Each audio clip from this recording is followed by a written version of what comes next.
half an hour or so, I just want to take you through some of the key findings, some of the key themes. We'll have some time for questions and answers, but yeah, please feel free to take it in, and then we'll catch up afterwards. So I want to kick off by saying that, State of the Sector now has been going for a number of years, but this is probably one of the biggest and most interesting reports and findings that I've actually seen in all of my time as a sort of an IC pro, and now actually working and pulling together State of the Sector.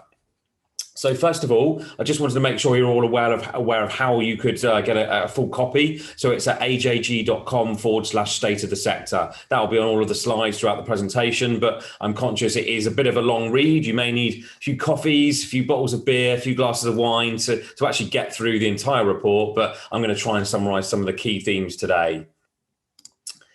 So I just also wanted to mention, for those of you that didn't know, the start of the year actually saw a change in terms of our name. So Gatehouse was acquired by Gallagher, the consulting side of Gallagher 3 years ago, and now we've rebranded to Gallagher Employee Experience and Communication. So that is us and two of our sister agencies who have pulled together to look after internal and change communications for our clients, reward and benefit communications, and pension and retirement communications. So 150 of us based across the UK, the US and Australia, looking after a lot wider than you would have known us in terms of the Gatehouse IC specialism. So it's just worth taking a moment to look back. I landed one of these, like many people, landed in internal communications in the early 2000s. And if you look back at some of the reports over the last 10 to 20 years, it's been amazing. When you look back, the emergence of digital and social, the Office 365 effect, and now what we sort of see in 2021 is, people are officially important. And although you might chuckle or think that sounds ridiculous, it's kind of how we're kind of summing up what people and their organizations are feeling right now. People are officially important at last. And that is where the employee experience kind of angle to this presentation will come in as well. Great to be supported by all of you guys, CIPR Inside and many other partners in terms of the report as well. So really do appreciate that. So on to the findings. So there's 4 trends that I'm going to cover today, 2 in a bit more detail than others. The 2 that I'm going to cover in a lot of detail are digital and employee experience, EX, and I'm going to just touch on change and data and insight as well. But those are the 4 big themes that are absolutely resonating with people across the globe, actually. I've done presentations to the IOIC, the IABC, a number of other partners, and some really interesting feedback that it really is resonating in terms of these themes. So I just want to kick off by sharing some of the background, really. So almost 1,000 responses across the world, across different industries, over 50% of people completing it were communication pros across the UK, quite a large proportion from North America with the IABC, but you can see, a lot of representation across the world. And interestingly, there in the bottom right-hand corner, you can see up to 10,000 employees. So the 2 blue and the orange colors, you're kind of looking at over 50% of people sort of in that category, and then sort of nearly 40% over 10,000 employees, your sort of big global corporates. So I think there's always a debate, isn't there, around where does internal communications report into in the organization? And many people will sort of say to us and say to their colleagues in IC, does it really matter these days where we report? As long as we've got the right relationships, as long as we're getting the right things done, as long as we're in the know and we're doing the right things, does this matter? And I guess I agree with that. But what I just wanted to highlight on this slide was the absolute continual increase in the reporting line to HR, to chief people officers, HR directors. That has increased massively over the last 5 years. I remember on this and other reports it being in the sort of 10 to 12% range. We're now in 2021 at the 24%. And I put money on the fact that if I was doing this report next year, that will increase further beyond 25%. You can see the rest of it there, 47% corporate comms and wider corporate affairs departments. It doesn't surprise me. What does surprise me slightly, and maybe we can pick this up in the Q&A, is there's still 13% reporting into or aligning with marketing. And that possibly feels high in comparison with the conversations I have in the market. I'm not quite sure. I speak to many that still report through marketing, but obviously there are some. So a little bit there on reporting lines. Then when we look at resource and budget, so firstly, resource in the top left-hand corner, not a lot of change year on year, but a couple of things to highlight. In the 2,500 to 10,000 employee audience range, you've kind of gone up from 6 average to 7 people, so a slight increase. And I've definitely seen a lot more organizations at the smaller end really invest in their internal communications resource. I think if we do step on to 2022, what I'm seeing already in 2021 is those small organizations that maybe did it off the side of a desk or didn't do it professionally are now really investing in human resource to improve their internal communications capability. A lot of figures in the bottom left in terms of budget, but again, the thing I would take from this is that generally the budgets of medium to large size organizations have either reduced or been frozen, but some of the smaller organizations are spending a bit more because they've not really done it properly until the pandemic. The pandemic's made them realize what they need to do and the benefit of doing that. So on to priorities. Just going to move that. Where will you be focusing your attention and investing your resources over the next 12 months? So I know you'll be scanning your eyes up and down this list, but a couple that I just want to pull out. The third one down, improving digital and social channels, up 7% year on year. So a lot of people introduced the likes of Microsoft Teams and others as a sort of, a quick thing back in March 2020. And now they're reflecting a year on, does that really work? Is it fit for purpose? I'm just going to admit a couple of people to the room. Is that really fit for purpose now, a year on? And what do we need to do to make sure that's going to work in a world of people working from home and in the future hybrid world as well? Just to mention as well, when I say about 7% increase year on year, most increases year on year or changes year on year are a few percentage points. So particularly on this slide and a few to come, 7% up year on year is a pretty big jump. You can also see the sum there, a couple more down, line manager communication. For those of you that have been in IC for many years, you'll know that's something that has been on the radar for many years. Some people have tackled it, others have really not got to the bottom of how to improve it, but 4% increase on that.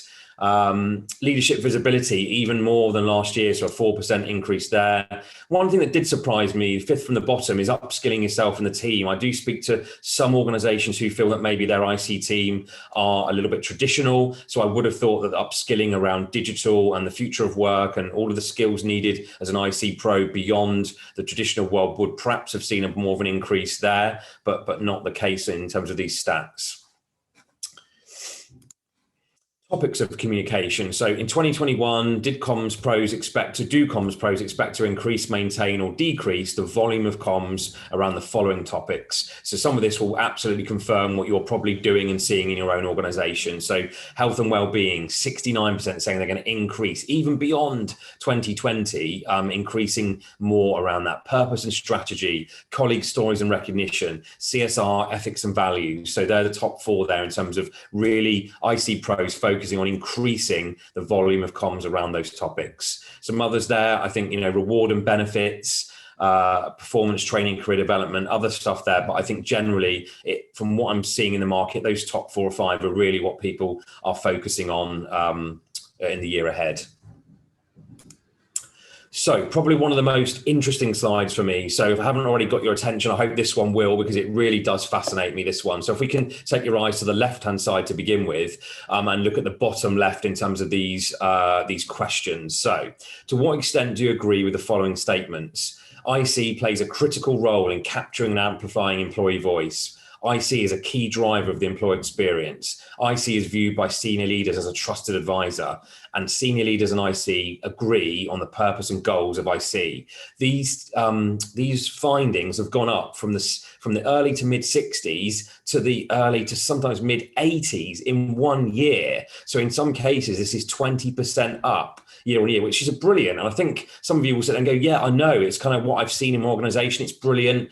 But, the pressure and the demands that have come with that. But to be, we've been talking about this for so many years in terms of being seen as a trusted advisor, seat at the table, agreeing with senior leaders about the purpose of IC. So these are absolutely amazing statistics and results. And, I think it's to all of people's work in IC's credit that you're seeing these kind of years just in 1 year through what the pandemic has given you the opportunity to do.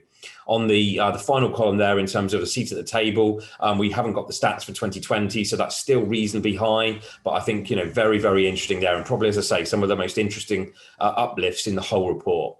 On the right-hand side, the other thing we've seen as well is that, again, some of you who may have been in IC a long time may have struggled with your alignment or relationships with some of the colleagues in other departments, particularly HR at times. I know people will be perhaps chuckling, thinking, yeah, I've really struggled with certain HR colleagues in my IC career. But what we've seen over the last 12 months is that HR, IT, other central functions are really needing to align, or IC and needing to align with those departments to really be able to pull things together, whether it's technology, whether it's people. Those are the reasons why people are absolutely needing to collaborate more than ever. And that kind of, HR aren't really aligning with us. They don't really get what we do. That has to change and is changing.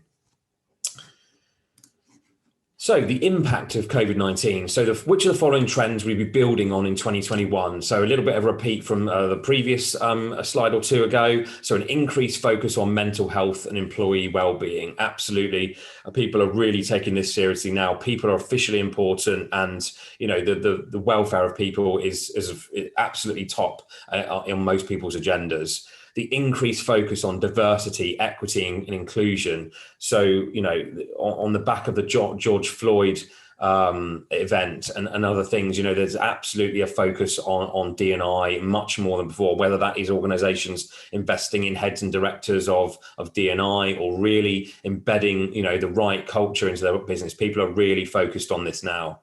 New ways of working, increased leadership visibility. To repeat what I said earlier, greater investment in digital channels. People have got something, they did it quickly on the back of the pandemic, and now they're looking at what they need to do to take that forward and make it fit for purpose in the digital / hybrid / working from home type world. So I'm now going to focus a little bit for a few minutes on digital experience, so the first theme basically. So having a look at what people have said, particularly around their digital experience in the workplace or at work. So on this slide, I just want to take a look at the increase in channel use over the course of 2020. So to my point earlier about Teams, we were an example here of rolling out Teams almost overnight. So we started working from home on the 13th of March last year. On something like the 16th or 17th of March, we started using Microsoft Teams, and we've used it ever since. I don't think it's really fit for purpose in terms of what we need it for, but we're using it. It's effective for certain things, and many organizations are telling us that is what they've done too. So a huge uplift in 1 year from 47 to 80. Other things to mention on here, third one down, team meetings run by line managers, 20% uplift year on year. On the right-hand side, workplace from Facebook, still fairly low figures, but still over double year on year. And there's a lot of people talking to us about those face-to-face virtual conferences replacing the face-to-face events, and how they do those effectively and absolutely on the increase as well. So some interesting stats that, again, you may be sat there nodding, thinking that doesn't surprise me, and just kind of confirms what you're seeing in your organization. So then this is an interesting one. It's about what people think about how the digital channels help employees do certain things. So if we can start with the top bar, does it help employees, the digital channels help employees engage with corporate content and leaders' messages? And the dark and fairly dark blues there that nearly get to the 80% level is great. Nearly 80% are feeling engaged with corporate content and leaders' messages through digital. But as you move then down the bars, does digital help people connect with their colleagues? So not so good, just over 60%, still fair number saying that it's poor. And then when you get down to sharing opinions and content, even lower. And then collaborate is the interesting one for me. So what we're saying is nearly 80% feel engaged by the content and messages, but just over 50% feel that they're good for collaboration. So that kind of surprises me, and also makes me wonder what people are going to do to enable their digital channels to be more fit for purpose if they're not ticking the collaboration box anywhere near as much as the sort of the content and messaging kind of box at the top. So some interesting stats there. We also were a little bit, I guess, disappointed, if I'm honest, looking at this slide. So in a rapidly changing environment, which documents do communication pros have in place? And you can see it's about 50-50 in terms of having a channel framework and having a channel-specific editorial calendar. I guess some of our takeouts from this might be that some of the smaller organizations who haven't got an IC Pro, an IC function, and maybe doing things not as professionally as the bigger organizations, but not having a channel framework right now feels like a really difficult one, because people don't know where to go for what, when to use what for what. So, what you really do need a channel framework in place for yourself and for your audience to understand what you're using. And many people are doing internal communications audits at the moment to try and review which channels are working, which aren't, and then using the framework to really outline to people what should be used and when. And obviously the calendar to plan ahead, it is absolutely critical. So some slightly disappointing results there. And then this one is interesting. So I'll be interested maybe in the Q&A at the end to see whether anyone is on what page people are on this topic. So is it possible for employees in your organization to choose how they receive communications in terms of subscription or preference centers? So you can see that on the left-hand side, 25% are either saying, yeah, widely available, or yeah, to an extent, great. No, but we're considering this, 23. But interestingly, 52% saying no, we're not considering that, and we don't have any plans to implement it. So given that the demand will only increase for a better digital experience at work, like we all have in our personal lives, I'm trying to look into that figure a bit deeper and thinking, is it because people haven't got budget? Do they not understand what is needed? But I honestly believe the demand is only going to increase. People coming into the workplace, I forget what everyone's saying, millennials, Gen Zs, and all of what people coming into the workplace are going to demand this more and more. And I think it's just surprising that 52% are saying that they're not planning to do that. So maybe explore that in the Q&A later as to why that might be the case. So second theme, employee experience. So to some people I've spoken to in the market, they may be saying, oh, it will fade away. What's all that about? Others saying, this is absolutely the future and it isn't going anywhere. We all know what customer experience is about. Employee experience is approaching a par with that. So here's some stats around it. I guess, first of all, we just want to share what we see at Gallagher as sort of the 8 influencers of employee experience. So the touch points. So if you go around the circle here, you can see all the different ways in which we are looking at employee experience and what we're trying to do to support organizations from our side with improving and developing their employee experience, which in many cases is still in developing mode because nobody's really cracked it yet. People are on the sort of the early stages of it. So these are some of the things here. I'm not going to read them all out right now, but you can certainly have a look at the presentation afterwards and get your head around some of those. What I do want to share, first of all, on the left-hand side is whether EX is on comms pros radars. So first of all, on the left, is it discussed at a C-suite level? So about a third saying that, yeah, clear mandate from the top to drive it. Another third or so, EX hasn't been finalized yet, but it's on the radar. And others saying not sure, not really. So I think it's, again, why IC and HR need to work really closely together to really push that forward. So yeah, some interesting stats there. On the right-hand side, what do people think resonates most when discussing the benefits of IC and EX? So you can see there, the top sort of 3 to 5, morale, productivity, agility, adaptability, collaboration, talent retention. So I think it's fair to say, certainly I feel this as well, it's sort of the early days of EX and where will that go? But it certainly feels like it's gathering pace pretty quickly. So then when we look at thinking about EX, does people's organizations have a clear strategy around the following components of EX? So yes, purpose, culture, vision, learning, development, EVP, as you can see some there. But again, some, when you look at the bottom there in terms of workplace experience, digital experience, ways of working, a lot more work to do. And I think businesses are doing this in terms of, the coming months and years ahead. I was just saying to Dan before we kicked off the presentation that Nationwide Building Society have come out today and said, we are now working from anywhere. So that is now, we've made our point, that's it now. We made our decision, and I wonder how many others will follow. But as I say, those 24% stats, I think, will rise over the next year.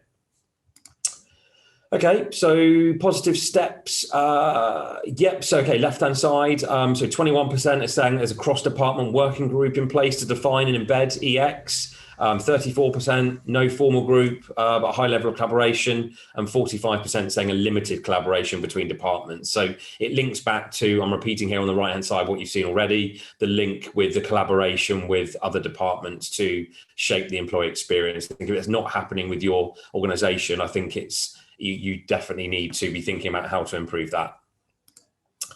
Okay, I just want to touch for the last few minutes or so on the other two themes, which were change and data and insight. So we all know that the changes are constant, the pace of change is ever increasing. And I even had someone the other day that's been specializing in change, just telling me they are absolutely fatigued by change. And I guess maybe aren't we all? So let's have a look at a few stats here on the change front. So thing to take away from here is the top 3 change programs that organizations are planning for this year. It's around culture change, it's around process change, it's around system change. And that links to a lot of the things I've been talking about in the last 20 minutes, which is the digital experience, the ways of working, leadership, etc. So, the last 12 months through the pandemic have really set a standard in certain areas and what we need to do going forward. So it's just moving from from sort of office life to all digital life. And now a lot of leaders are talking to me about the fact that they're finding the thought of going to a hybrid world even harder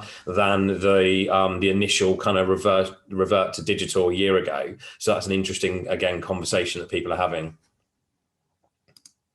And then fourthly, just a quick touch on data and insight. So I've seen certainly here at Gallagher, a lot of organizations investing in getting data via something like an IC audit. So actually looking at data to provide them with evidence to pull a credible strategy together, to convince their leadership team to do something, to invest in something. And I think, there's more and more data available to everyone to use for internal comms.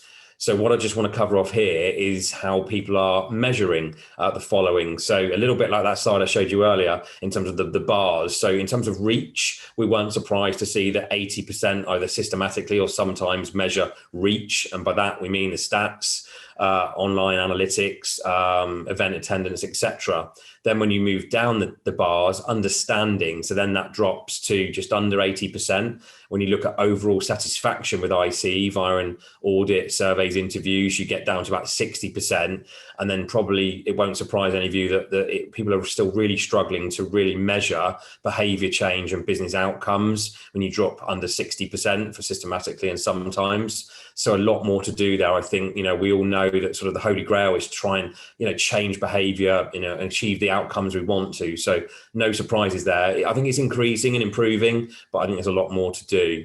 And then finally, on the right-hand side, benchmarking against the industry. So 36% there, the top 2, yes, they do consistently or only in a few areas. But interestingly, what's stopping the 53% that want to, but perhaps don't know how to or haven't got the resource to? So some interesting stats there. So I've probably gone just under half an hour. So I'm probably just going to stop sharing the screen presentation to bring us all up on the screen, Dan and Leanne. So I'll just stop sharing and then we can perhaps go into